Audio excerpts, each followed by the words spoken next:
What's up, crew? Welcome to Filming in Progress, the show that takes you backstage into the world of local businesses and the people who make them shine.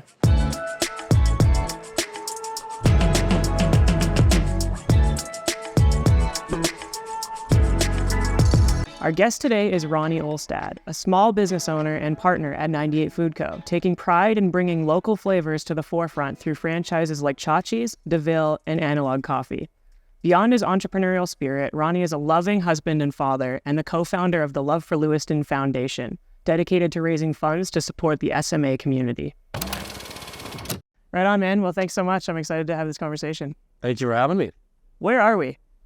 We are in our very newest Analog Coffee here in Calgary in Baker's Hall. And we're just wrapping up construction and design and getting ready for a grand opening next week. So you guys are one of the first ones to see it.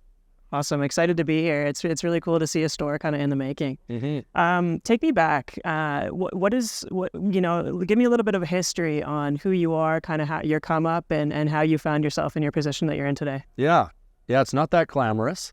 Started in high school in Jugo Juice and Market Mall, slinging smoothies. And that would have been in 1998.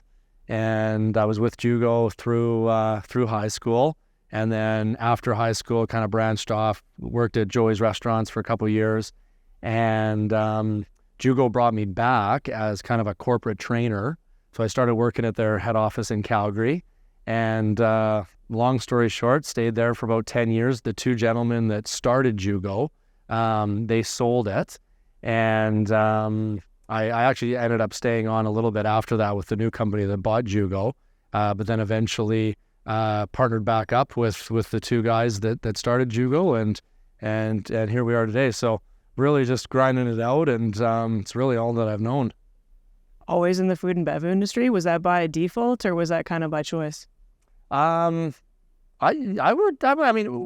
always a choice, right? So but it wasn't a conscious choice. You're in grade 10, you need to be making $6 an hour so you can pay to take that girl out for a movie. So it wasn't a lot of decision into it. It's just kind of something I fell into, and just tried to make the most of the opportunity, and it's kind of blossomed into where we are today. Right on. Yeah. And do you have education or background in business, or did it kind of just fall into your lap? Yeah, no, just kind of learned the hard way, trial and error. Not a lot of book smarts in there. Barely made it through grade 12, but was happy when it was over. And I think obviously you got to learn both ways. You need book smarts, and you need kind of those street smarts to kind of make it all come together. So definitely a lot more street smarts with that, failing, succeeding, failing, trying again, grinding it out. But I've picked up a lot of reading over the years now since I've been out of high school, knowing that is a nice way to learn. So I always have a business book on my bedside, or I'm always reading something, personal development or something that will help the brands. And was that personal development side always something that was important to you, or did it become important based on kind of the role you were in and what you were doing at the time? I'll be honest, it probably really jump-started when I met Jess, my wife. She was certainly advanced in that area of her life. It was something that was very new for me, and she challenged me. She held me accountable, and I would say my growth curve since me and her have been together, certainly as far as businesses goes, or parenting or marriage or just life itself, has really been on a better trajectory. So I can thank her for that. But since she kind of opened my eyes to that and made me conscious of that, I've taken it more serious. Yeah. You're involved in two organizations, so 98 Food Co. as well as the Love for Lewiston Foundation. Yeah. And you have two kids and a great family and everything going on. I'm curious as to how you balance all of these priorities. All of these things take precedence in certain areas and that sort of thing, and they're probably all very demanding of you. Yeah. How do you prioritize, what you're going to do every day, and what does that look like? Yeah. Balance is a tough one, but it's an important one. I think there's a lot of people out there that don't believe in balance. They believe just, focusing, on one thing at a time. But I have found that when I follow that model, a lot of the other areas fall off. So I am a big proponent of balance. I'm a huge list guy. If you ask anyone that's close to me, they know that, Sunday night, Ronnie's planning his week. I know almost every hour from Monday to Friday, and I'm just wired that way. Like my brain is so busy, it's so distracted, that I know that if I get up in the morning and I don't have clear direction, I'm just like washed away. So I've really been conscious of that over the years. It's really helped, going into each week with a plan, but also knowing your North Star. You still have to make sure your priorities are in line. And without a doubt, the kids and Jessica come first, 100%. There's no questions asked. And then after that, kind of everything falls into line. But with everything going on, you have to prioritize. You have to decide what's important and what's not throughout the week. So there's a lot of things that I don't commit to. Probably a lot of social events, things like that, where I do take the time to focus more at home or on the business. But it is a juggling act. Typically, when I'm at my worst, it's when I'm unbalanced. When I'm at my best, I feel balanced, and it's taken a lot of years for me to learn that. It's been a frustrating learning curve. I sometimes wish that I could just adapt a little bit more easily, but I know that now when I'm in a balanced space, and I'm focusing on health and family and business and finances and the home and my spirituality and everything. I show up better. I'm a better person. I'm a better parent. I'm a better core worker. And when I'm unbalanced, I can feel it. And that's when I can feel my health and everything just kind of start to waver. So, good question. I do take that part of my life very serious. I make sure that it's planned out, that it's thoughtful, and so far it's keeping my head above water. Yeah. Awesome. I feel like a big part of being super intentional with your time and what you're doing every day comes down to the ability and being comfortable with saying no. Yeah. Right. Yeah. And a lot of young entrepreneurs and people in general struggle with saying no because we want the next opportunity. We never know what the next is going to look like. But to be a high functioning individual, that's what it takes. Do you feel like that came naturally to you, or is it something that was learned? It's definitely not natural. I'm still working on that. I still hit my therapy every few weeks, and one of the common themes in my regular therapy is boundaries. How to create healthy boundaries, how to execute on them, how to be okay with them. We were doing this interview 10 years ago. I had absolutely no boundaries, and I think that really lent to me feeling that unbalanced feeling, right? When you're just being stretched in so many different ways and areas and directions, you don't feel that foundation. So yeah, it really comes down to healthy boundaries for me. It's a work in progress. Certainly it's not natural, but I am getting better at it. I find that it helps when I can kind of slow down the situation and not be so reactionary, have thoughtful responses to each thing. And that way I can still make sure that, I don't have to be afraid of hurting anybody's feelings. I don't have to be afraid of saying no to the wrong opportunity. If you come at it and make sure that you're kind of slowing down the process and you're not so reactionary, you can put in that extra 2 minutes to actually think about it and respond the way that you want to respond, so that you don't have regrets. You don't want to go back. You don't want to try to repeat it. And I found that's helped. But if anybody's a boundaries expert, reach out to me, and I'm sure I can still learn a few things. Awesome. Yeah. It requires being quite level-headed to be able to take that time and do that sort of thing, and I feel like similar to the saying no kind of concept is that everybody's always doing that next thing and always busy in the work, but they don't give themselves time to kind of reflect and improve themselves or become level-headed to be able to show up 100%. Mm-hmm.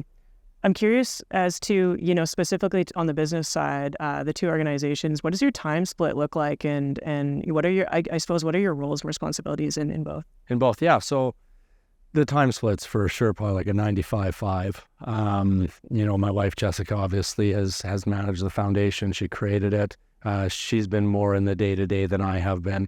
I'm lucky I get to show up at all the fun events. I don't know if I'm so lucky that I have to dance in a Speedo once a year. But you know what? I have fun with it all. It's amazing to see the momentum we've had with the foundation, the community, the relationships, the opportunities. It's been amazing. But yeah, I mean, I'm there for events. The golf tournament, obviously, helping out more than some of the other events.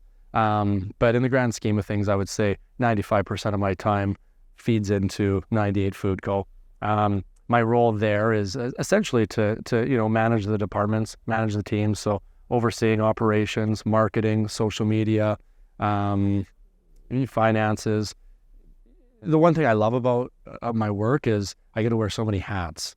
And, I'm not the kind of guy where you can just sit me in a cubicle for 8 hours and I can focus on one thing. I would just never be successful in that environment. So I think one thing that's helped me thrive and enjoy my work and have it all come kind of full circle is wearing so many different hats. And to give you an example, like any given day, even today, so today I'm going to have a management meeting with upper management. I'm going to have a marketing meeting. We're doing a podcast. We're trying to open a store. I'm going to be talking to new staff, old staff. That's just all in one day. Like I'm going to be wearing 8 different hats today. So it's fun. It's exciting. The one thing that I got to be careful of is you don't want to be a jack of all trades where you're not really making an impact anywhere because you're spread too thin. But the role that I'm in today essentially is to oversee those departments. So ensuring that I have my points each day, my contact with kind of each department. And one thing I love is organization. I kind of touched on, Sunday night is my time to plan out the week. I know all my meetings. I know my meals. I know my workout schedule. I know when I'm spending time with the kids. I know when I'm spending time with Jess. If I can structure it that way and go into the week with that foundation and that platform, I nail it and I'm my best version of myself. When I don't, I kind of washed away. So that also lends to it as well. I love that organization part, and that really helps me in the role that I'm in today. But essentially, at 98 Food Co., that's kind of what I'm doing day to day, and it's awesome. Awesome. Yeah.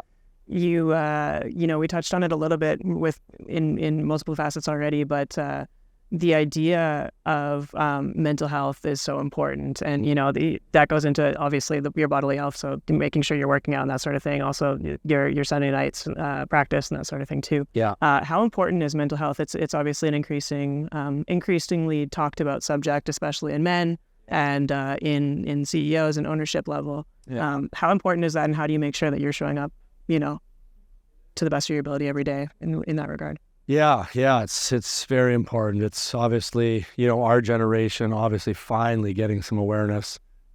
Just tip of the iceberg, long way to go. I hope that our kids, it's just a mainstream thing that everybody's working on it by then. We're not there yet, but it's nice that there's finally some conversations happening. My childhood, so my birth dad, he passed away when I was 9 in a really tragic accident. He was also quite famous. He was a famous horse jockey, rode in the Kentucky Derby, and had an amazing career, and had a very tragic ending to his life. And then kind of fast forward, that kind of lent to, he also had a very colorful lifestyle. And I think going through my high school years, one way that I felt really connected to him was through pushing the limits. So alcohol, started into drugs. By my early 20s, was not in good shape. And that's actually how Jessica and I kind of started our relationship together. I was finally down rock bottom. I had just experienced a drug overdose on Valentine's Day in 2010. And that was my rock bottom. And my mental health at that point in my life, I would say was about a 1 out of 10. Everything from anxiety to hopelessness, to guilt to shame. I just felt it all, just all the negative emotion. It was so heavy. And I promised myself I'd do everything I could not to ever feel like I did the day after my overdose. That feeling that I felt that next day, I don't ever want to experience that again. And so I would say that's when I first started. So it was 2010. I would have been 25 at the time. That's kind of probably when I started my mental health journey. Still continues today. Obviously, you know our story from the last decade. Not long after my overdose, my second dad passed away in a tragic accident on Christmas. But the interesting thing with that is I had a couple tools by then, right? I had a couple tools coming out of the overdose that made it so that it wasn't so catastrophic to my life. I was able to keep the balls in the air. 2 years later, we lose our first son, Lewiston, to spinal muscular atrophy, and that was a real punch in the gut. I mean, you know our family story. It was very, very hard for Jessica and I to endure. But again, through the overdose, through my dad's passing, through therapy, you get a couple more tools. Your faith, spirituality, which I didn't have before my overdose, helps with traumas and tragic events. So, that all those life events, I feel like it's, for whatever reason, it kept pushing me to get to a point where I could feel like my mental health was in a healthy spot. But as soon as you stop focusing on it, you can start to slide again. And I know that I'm sensitive to that. I know that that's the way that I'm created. And so, we got through Lewiston's passing. We kept our head above water. We started the foundation. The businesses were growing. We continued to grow our family with little Hollis. And, maybe I stopped working on it a little bit. And I kind of hit a little bit of a rough patch last fall. And, it hit me fast that this isn't something, Ronnie, that you can just cross off your list. Like, mental health is not a, yes, I did, yes, I did, yes, I did, now I'm good to go. It's a wake up in the morning, work on your brain health, take the supplements, exercise, talk about things, do regular therapy, have good solid relationships in your life, get good sleep. You got to do that all day, and then you got to wake up the next day, and then you got to do all that again. But how it starts getting easier is when all those become habits. You just kind of get that emotion. And then, I have something that I've printed off, and it's called my daily happy habits. And it's a chart. It's a chart of about 12 things. And I have one on my desk. I have one at home. I have one in my workbook. I have an email when I open up my email inbox. And I just go through those things. I know that if I nail all these things each and every day, I go to bed at night, I'm happy, I feel balanced, I feel good, I got the balls going in the air. And not that I feel invincible like I did in my early 20s, but I feel level-headed, I feel happy, I feel ready to attack the day. So it's taken a while to learn that it's a daily thing. But I'm getting better at it. Awesome. Yeah. It's interesting that, it's the preventative measures that really make a huge difference, obviously. But that being said, I know it's also kind of like a roller coaster. There's ups and downs of mental health, right? I'm curious, are you able to identify when, one of those kind of down periods is coming? Yes and no. I think that if I said yes, I'd be saying that I would be able to identify them soon enough that I would never have a dip, right? But you were just at our golf tournament 2 months ago. So we come out of summertime, you have tons of fun over the summer. There's not a lot of routine. You're not in your strong habits. We had awesome family trips. We're going places. We're here, we're there. That led into the golf tournament, which is a lot of work, but it's a lot of fun. Obviously, that's kind of like the pinnacle. We have tons of family that come in for that. So now me and Jess entertain for a few nights in a row after it. And I had to leave out of town on work on that following Monday. And, it just hit me. It just hit me again, like harder to control thoughts, not sleeping as good, alcohol has been involved. So now you're feeling a little bit depleted. You don't take your supplements those 4 days because you're on a high, you're having fun, you're high-fiving, you're riding the wave. And then sooner or later, Monday rolls around, or that day is going to roll around. But like I touched on, I feel like I do have some tools now that doesn't let me stay too low. I have the habits built that by Tuesday, okay, let's get back to the checklist. And by Thursday, you're balanced again. So 10 years ago, an episode like that would probably wipe me out for a few weeks. Now, it's maybe a couple bad days or a couple tired days or a couple days where I feel like I'm not executing at 100%.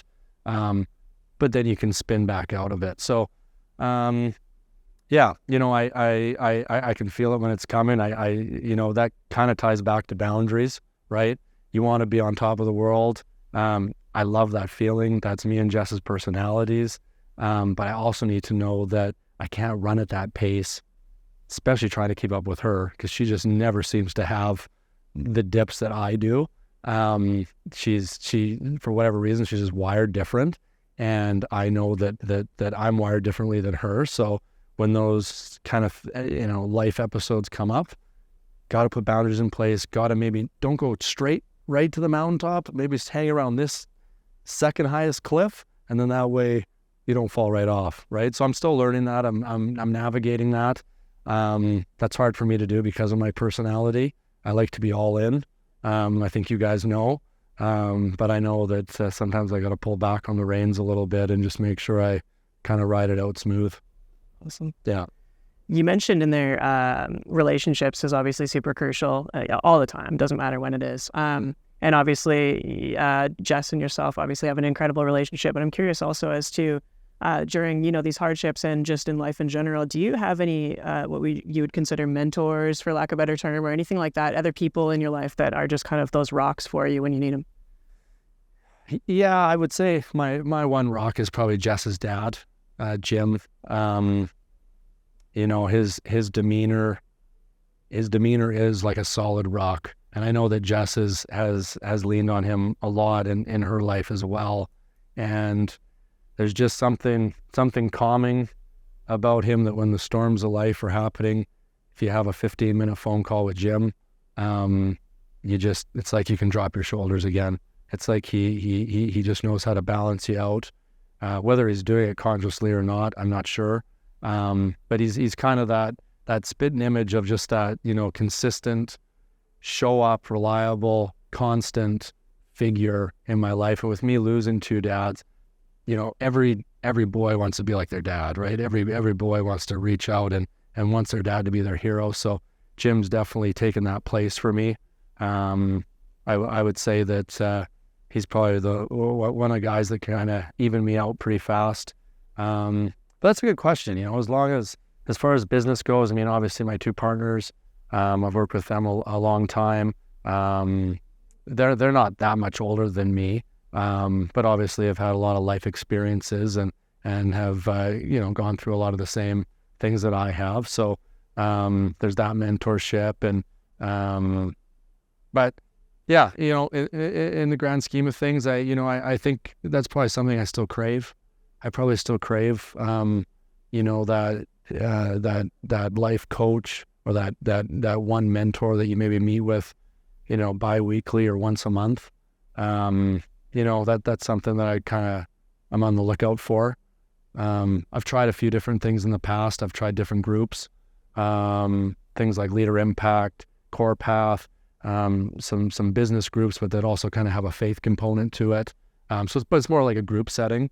No, that's something that's going to be on my 2024 goal list is finding a consistent mentor who I can kind of lean on, maybe through business, some personal stuff, and I'm gonna work towards that. Yeah. You've mentioned this a couple of times that you found community through faith. Yeah. Can you touch on that a little bit? Yeah. So obviously, it didn't really grow up in too much of a faith-based home. My faith kind of started or grew when I met Jessica. Jessica grew up rural Manitoba, kind of Mennonite roots, so very, very strict religion, kind of, with probably her grandparents. that, would have been passed down. And so she kind of had that foundation. I was very new to having a faith or believing in anything other than just myself, back in 2010. And, that's been a whole nother ride unto itself. You first learn about it and kind of go all in. But then your son dies and you're just like, come on, I've been praying to you for 4 years now, or 5 years, or however long it's been. And like, this was a real curveball, or something else happens, or this happens, or even what's going on in the world right now, for you to sit and look in the mirror and say, with what's going on in Israel and the Middle East right now, and say that, there's a God, or there's something else out there, that loves us and is in our best interest, but is still letting something like that happen, right? I'm only human. I only have the feelings that I have, and it's been a journey, but it's been a huge anchor for me. I don't regret any of it. We're a part of an amazing church in Calgary called Experience Church. We go every Sunday. We absolutely love the pastors that are there. They've been so supportive. They came in, and so our first time to Experience Church was actually 1 week before Lewiston got his diagnosis. So we had been at one church. Jess had been there for a while, and she just kind of felt that she needed a change. We tried out a few. We went to Experience, and 1 week before he got a diagnosis. So at this point in time, we thought Lewiston was 100% healthy, and got the diagnosis. Missed a couple weeks of church. Our next time back, we still hadn't even met anybody there. We didn't know anybody. And Pastor Jonathan got off the stage. They used to meet in a school, so we were in a gymnasium. He got off the stage. He went behind the curtain, and I just grabbed Lewiston and I ran down the hallway of the school at him. And he was probably like, "Who is this crazy man throwing a baby at me?" I mean, Lewiston was only 2 months old. And I said, "Jonathan, you don't know me." But I said, "The doctors have tried everything and we don't have any other options." I go, I need you to get a hold of God for me, because I need a miracle." And he prayed for us, and the relationship started from that day on. They came and saw Lewiston about 2 nights before he passed, when we were staying at Rotary Flames. So that's a hospice in Calgary. There's something about having the weight of a pastor in your corner. When you see such a godly man and such a godly woman, his wife, and they're fighting for you and they're praying for you and they're in your corner, there's just a certain weight that holds, and that really helped Jessica and I through that dark time. We don't regret that at all. And we love Experience. Like I said, we're there every Sunday. We have lots of friends now that have joined. There's an amazing community there. That's our place. Faith has had a big part of my journey. Like I said, there's mornings I wake up and I'm just like, "Come on, man, you got to give me some answers around this one," because my faith meter's getting low.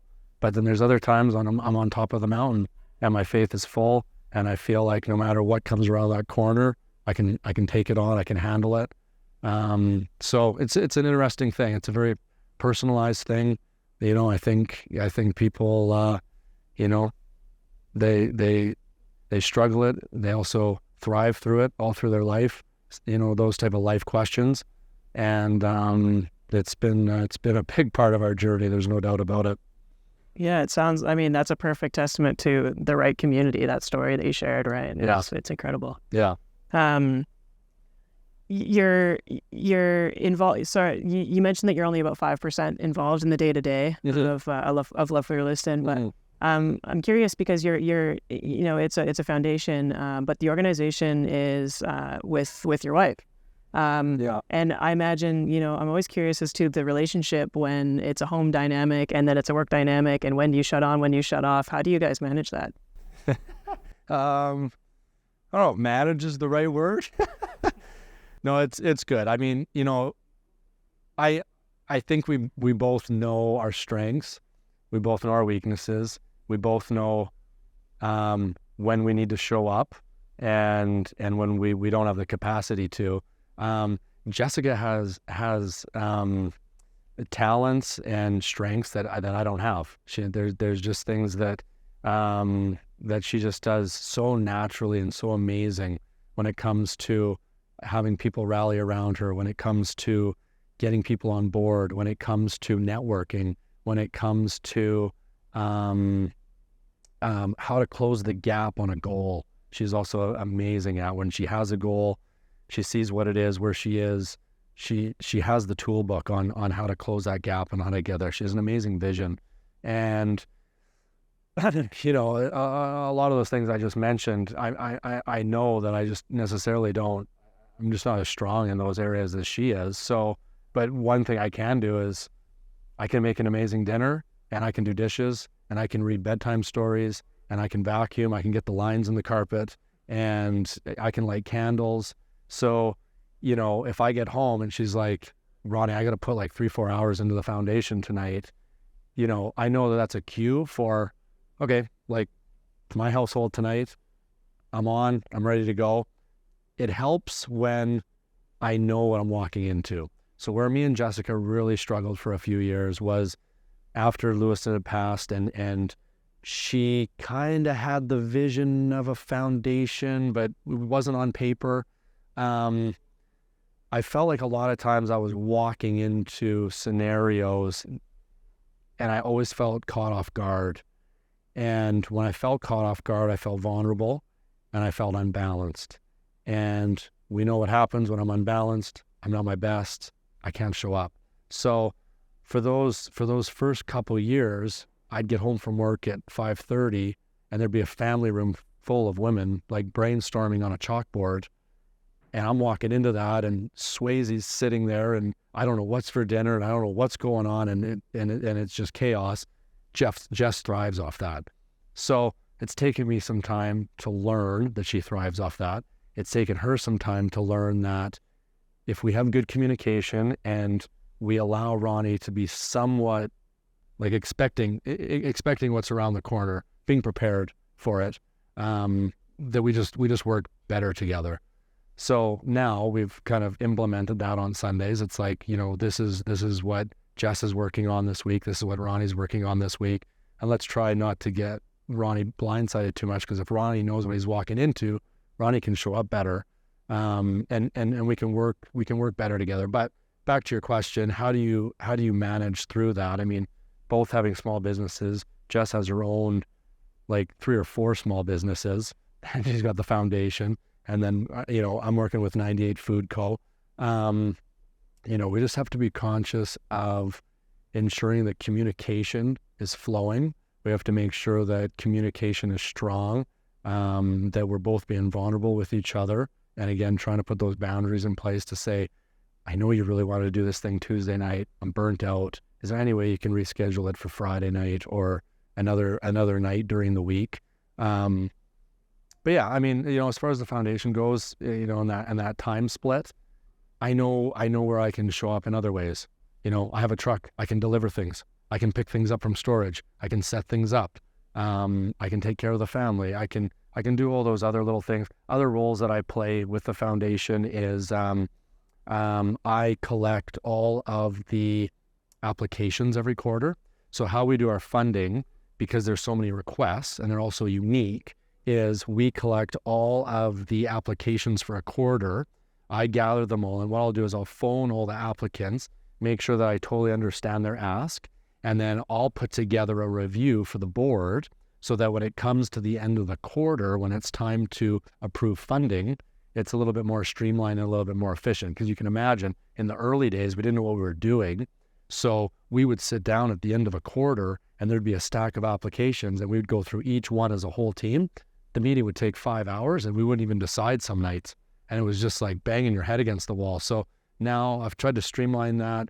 I kind of give like an overview, and I give my recommendations. And then that way we can kind of streamline it. approve as much as we can. Obviously, sometimes we just don't have enough funds to approve everybody. Some quarters the ask is $50,000. Sometimes the ask is $150,000, and sometimes we only bring in maybe $70,000. So it's like, how do you make it so that it's the most fair? So that's one role I play, kind of on an ongoing basis. And then obviously, the events. Those are our big events of the year, right? We have Lewiston's birthday, which is huge. We have Ride the Roof in Calgary at the Marriott. We have the golf tournament. And then obviously Jess has a lot of medium to smaller size events throughout the year that she kind of manages. But so far we're keeping together. Jess's original goal was to run this thing till Lewiston's 18th birthday. He turned 7 this year. So maybe it's going to go another 11 years. Maybe it's going to go another 50 years. I've told Jessica, you can stop now and you don't have to feel any guilt. You can hang it up now, and you've given what you can give. And she still has juice in her tank. She still has a vision, and she still is plowing forward with it. We have an amazing board.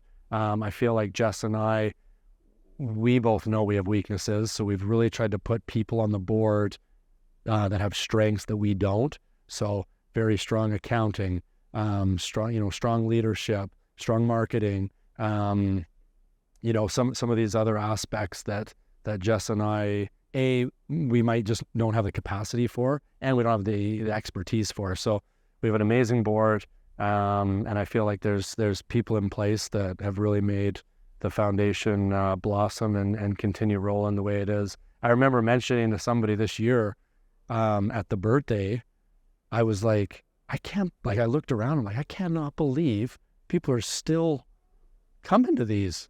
Like, I would have thought, I'll be honest with you, we go to a lot of charity events, but I don't know that there's one charity where I go to 2 to 3 events for that charity for 7 straight years. And there's people in Calgary that have done that, and it blows me away. Like, the community behind that, I am just in shock in year 7 that we still see the same faces buying tickets on the first day, showing up and bringing their best. And it's just such a blessing. And it's been during some of those hard nights when it's like, I feel maxed.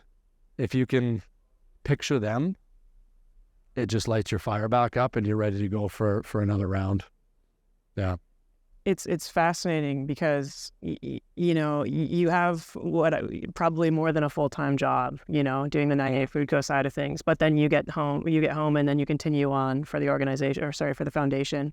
And I'm sure you experience this all the time, but moments that just like make you tear up and, want to keep going. But if you're to identify, the single reason as to what fulfills you and what keeps you going back and allocating the time to continue working on the foundation side of things, what would that be? Well, one thing that's really helped is the success and the momentum and the encouragement from the medical community and how far the medical community has come since Lewiston was diagnosed. I mean, you guys know the story that, when he was born, there was no treatments in Canada. And now today with treatments, there's no cure, but there's treatments that, when we can get this treatment into babies on week 1, rather than allowing that disease to take control of their body, they're hitting milestones. I think you were at our last event where, we mentioned that, one of these kids was downhill skiing. I mean, Lewiston couldn't even breathe on his own at the age of 6 months, never mind downhill ski at the age of 3 or 4.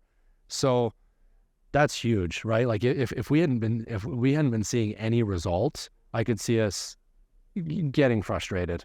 And I do feel for people that are pounding that trail. There's a lot of diseases in the world. There's a lot of charities in the world. There's a lot of heartache in the world. And there's probably been people that have been at it for years, way longer than we have. And they're not seeing that momentum, and they still get up every day and they still show up and they still do what they can to make a difference. But a big thing for me personally has been seeing the results and seeing how, we're actually impacting impacting a lot of people's lives. And even with some of the things that other people might think are small, like a new attachment to a wheelchair, that might for the average person who doesn't live with that every day, they don't know how important that is, right? And that piece, it's probably not covered by the government, and it's an extra, $3,000, $4,000, $5,000 that maybe that family. I mean, think of the hardship that they've already been through. If we can say we'll buy that attachment for you, and then seeing that attachment installed and seeing the impact that it makes on that person's life, it's very rewarding. It's amazing, rewarding work. My heart goes out to everyone that's been in that world their whole careers. Jess and I have only been at it now for 7 years, or 6.5. And that's totally something that drives us. And Jess has always tried to be the voice for people that don't have a voice. And she takes that very serious. That's a huge calling on her life.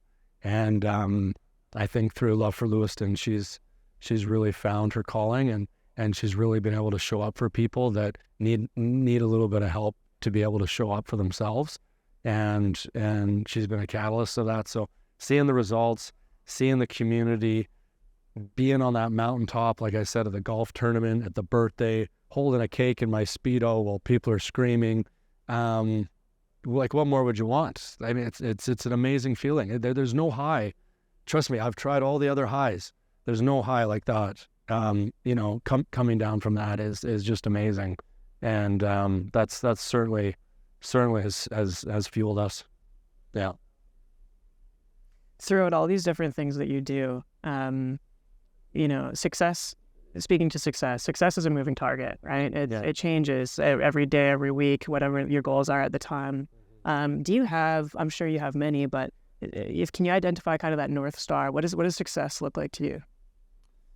It's probably not the answer you're looking for, but for me, if my kids were to ask me this, I would say where I am today in my life, my answer would be success to me looks like being fully healed and loving yourself through and through, like 100%. When I look at all the other aspects of life, for me to look in the mirror and say, you're fully healed from life's traumas and hardships and things that just ripped out your heart. You work so hard and you're fully healed from that. And that I can look in the mirror and say, Ronnie, like, I 100% love you. I 100% love myself. I feel like when I get to that day, that's going to feel like success to me. Yeah. Probably not the answer you're looking for. But where the stage I'm at in my life right now and what I know, if my kids come to me someday and say, Dad, I'm fully healed and I fully love myself, because I know that as soon as you're in that place where you can springboard from there and what you can accomplish from there, there's just no stopping. There's just no stopping you. There's always going to be goals, but if you can springboard from that place, there's no goal that's not achievable. Amazing. Mm-hmm. What's next? What's next for you? What's next for the organization? What's next for 98 Food Co? Or the foundation, I apologize. Yeah. So with 98 Food Co, I would say, we still have a long way to grow. I just ran into somebody last weekend, and they've lived in Calgary almost their whole lives. They lived here for like 35 years, and they were kind of asking what I did. And I go and mentioning, what I do and the brands that we have. And I mentioned DeVille Coffee, and they go, oh, where's DeVille Coffee? What's DeVille Coffee? And in my mind, I'm going like, we got like 15 of them in the city. Like they're not just all downtown. We got them in every quadrant. So that makes me believe like we still have a lot of growth. People are always asking me, you're going to go to Toronto, you're going to go to Montreal, you're going down to the States. And, there's still so much growth in Western Canada for us. Right now we're in Alberta, BC. One of our brands, Chachi's, is in Winnipeg. We have 2 locations there. But there's still a lot of growth here, and we see that runway. We see the momentum. We see how passionate a lot of our customers are about our brands. and we want to just continue to bring those brands to more and more people. Obviously, and with DeVille, I mean, it's not just a coffee shop. This is where people now, since COVID, this is their new office. They hang out there for 8 hours a day. They bring their friends, they bring their meetings. It's a big part of their life. And then the flip side of that is another really rewarding part of my job is when we can help somebody that's always wanted to be a business owner. We can close that gap for them. We have the system, we have it built. It's like, partner with us, come on board with us. We're going to save you a lot of time, a lot of mistakes, a lot of headache, and probably some financial woes. Partner with us. We have a system that's ready to go. It's a brand that you can feel proud about, and like, let's go. Let's help you reach your dreams. For those of, sorry to butt in, for those of the, the viewers that don't understand how a franchise system works, can you just kind of give a brief overview? Yeah, so we're the corporate office. Essentially how it works is, we find the real estate. We have our pipeline of franchisees, and essentially what we're doing is we're kind of marrying the two together, and we are, in fact, selling a business system to somebody to help them kind of run their own business or run their own franchise, and take away a certain level of risk. Right? It's kind of tried. It's true. It's been proven. We kind of have an equation in our office that kind of goes like this. It's operations plus customer service plus circumstance equals your results or equals your success. So if you kind of, pick that apart, operations, we've built the operations. We have the playbook. We have the brand Bible, if you will. If you follow these operations, that's one part of the equation. Second part is your customer service. You got to have good customer service. Customer service will sell you anything. Just the other day, just came home with a battery organizer. You put batteries in in this organizer. Like, if something works, people will sell it. If somebody has good customer service and is a good salesman, they can sell you anything. Because I would never buy something like that. But it just goes to show sales is huge. So customer service. That's a huge part of the equation. And then the third one's circumstance. So when you look at circumstance, what's going on around your store? Did you open up in a vibrant community? Did you open up in a good economy? When it's COVID, you might have amazing customer service and amazing operations, but if your mall's shut down, you don't have success. You don't have any sales, right? So you kind of take those three, you add them together, and that kind of gives you a springboard as to, what your result's going to be. So essentially what we're doing is we're, trying to help somebody put those three together and create a successful business with them. So when we look at our brands, like I said, we still see, a huge runway that, in Western Canada here to continue to grow, continue to bring our brands to more people, and don't waver, always bring the highest quality.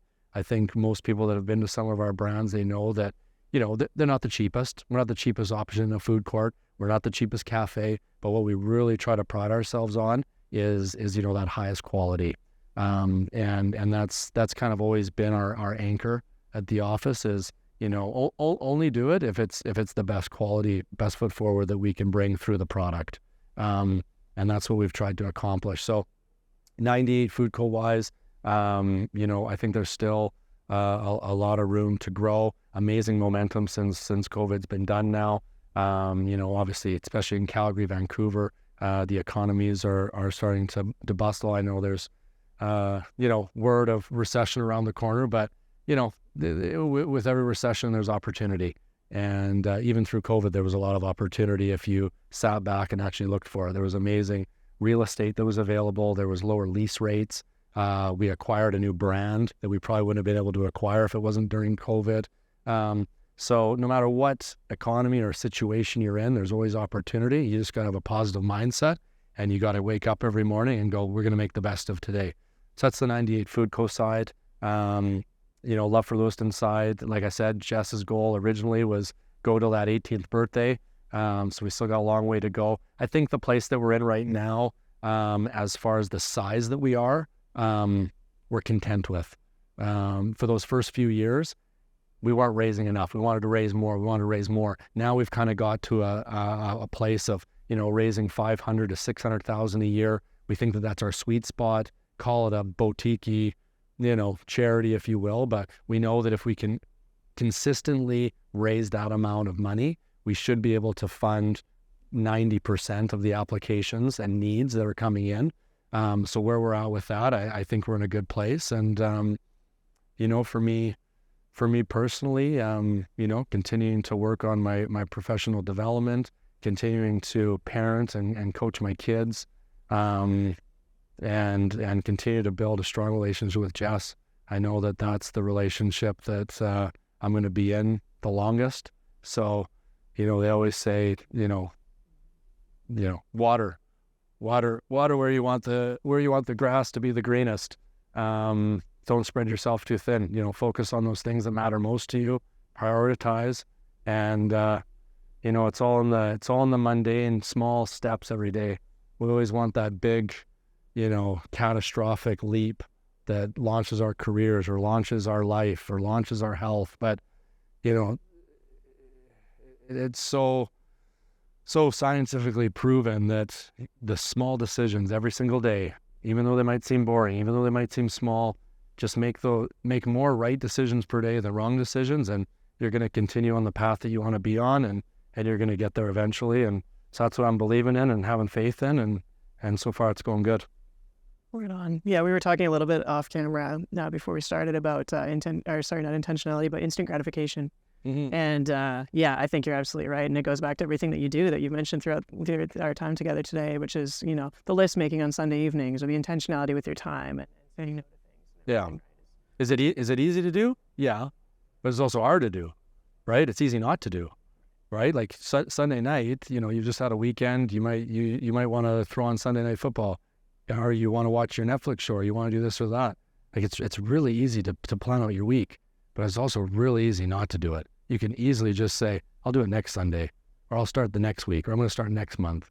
If you just do the small things, you'll finally really start seeing momentum start to happen. And me and Jess have really seen that, both in our own careers. We've seen that with the foundation. We've seen that with our relationship. We've seen that with our health. Just those small right decisions, and you really start getting that compounding, that snowball rolling. And it's not exciting, it's not glamorous, but the hope is you're going to wake up 10 years later and look back and go, wow, we did make it that far. It didn't feel like it because we were just going like this the whole time. There wasn't just one big leap. It was those small things, and that's something that Jess and I are trying to focus on and accomplish. Incredible. Yeah. Is there anything that you'd like to plug or touch on that we might not have had a chance to today? No, I think, excuse me, I think we touched on a lot of points there. I think you guys do amazing work. Obviously, you guys know how thankful we are when you guys are at our events. You bring them to life, and we're so happy that we've partnered with you, and we're very excited on this new venture that you guys have, and we're happy that we could help support it and be involved in it, and we're very thankful. No, I appreciate it. One of the biggest things that we're all about with this project is vulnerability, and just being open to having real conversations. And you never really know who's going to resonate with the things you said today. So right. I appreciate your vulnerability. I appreciate you being open to discussing these things that you might not, every day. So thank you. Absolutely. Right on, man. Appreciate it. Yeah. Thank you.